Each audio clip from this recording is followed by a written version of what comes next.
Par exemple, il y a des choses qu'un Africain pourrait dire ou pourrait raconter sans qu'il soit forcément pris pour un fou ou pour une folle.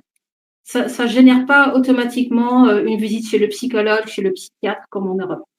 Parce qu'on a une relation culturelle avec le monde de l'invisible et le monde ancestral, le monde des esprits. Il y a des rites, il y a des chants, il y a des danses, il y a des sacrifices, il y a voilà, ils ont une relation spécifique avec le monde de l'invisible, de l'étrange, des choses comme ça. Donc, ça ne pourrait pas générer une visite chez un psychologue ou chez un psychiatre. Non. Il faudrait vraiment que cette personne-là ait perdu ses moyens, c'est-à-dire qu'on voit que dans le quotidien, cette personne, c'est comme si demain je marchais nue dans la rue, là, automatiquement, ben oui, il faut qu'on m'amène chez un psychologue ou un psychiatre.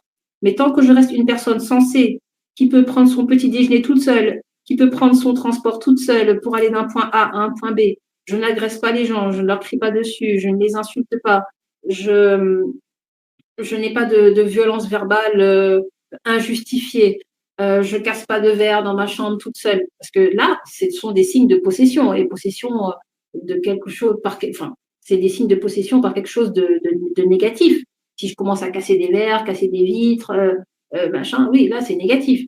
Mais tant qu'une personne te raconte quelque chose et qu'elle est posée, la personne est très calme, elle peut te faire des phrases, sujet, verbe, complément, euh, te donner un fil conducteur, te dire voilà ce qui s'est passé, voilà ce que j'ai vu, c'était comme ci et comme ça.